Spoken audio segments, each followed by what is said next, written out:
Basically হচ্ছে সবাই ট্যুরে যাওয়ার পরে সবারই প্ল্যান থাকে কোথায় লাঞ্চ করব, কোন রেস্টুরেন্টে ডিনার করব, কিন্তু সবারই পছন্দ মতন কিছু না কিছু রেস্টুরেন্ট স্পেসিফিক ডিসিশন নেওয়া থাকে। কিন্তু আমার কক্সবাজার সব থেকে পছন্দ রেস্টুরেন্ট হচ্ছে হান্ডি, কারণ হান্ডির কালো ভুনা আর ওদের সুরি শুটকি এতটাই মজা।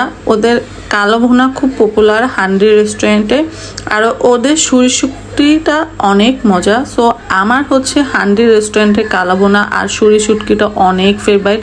আর আমি বেশিরভাগ কক্সবাজারে গেলে হান্ডি রেস্টুরেন্টে 2 থেকে 3 বার লাঞ্চ বা ডিনার আমার করা থাকে, কারণ অন্য রেস্টুরেন্টের তুলনায় আর রিসোর্টগুলো তো আলাদা, কিন্তু রেস্টুরেন্টের ভিতরে হোটেলের ভিতরে আমার হান্ডির খাবার অনেক পছন্দ। আর হান্ডির কালো ভুনা, মুরগি মাংসটা, তারপর সুরি শুটকি, ওদের ডাউলটা এতটাই মজা, অনেক পছন্দ। তোমরা যারা কক্সবাজার যাও অবশ্যই ওরকম ইচ্ছা থেকে অন্য অন্য রেস্টুরেন্টে খাও, তোমরা অ্যাটলিস্ট হান্ডি রেস্টুরেন্টে যে তাদের থেকে কালো ভুনা, মুরগি মাংস, ডাল খাওয়া ট্রাই করবো, কারণ ওদের এই 3টা খাবার খুব ফেমাস আর খুব পপুলার। আর অলমোস্ট ওদের হোটেল সবসময় ভিড় থাকে, তোমরা গেলে বুঝতে পারবা সেটা।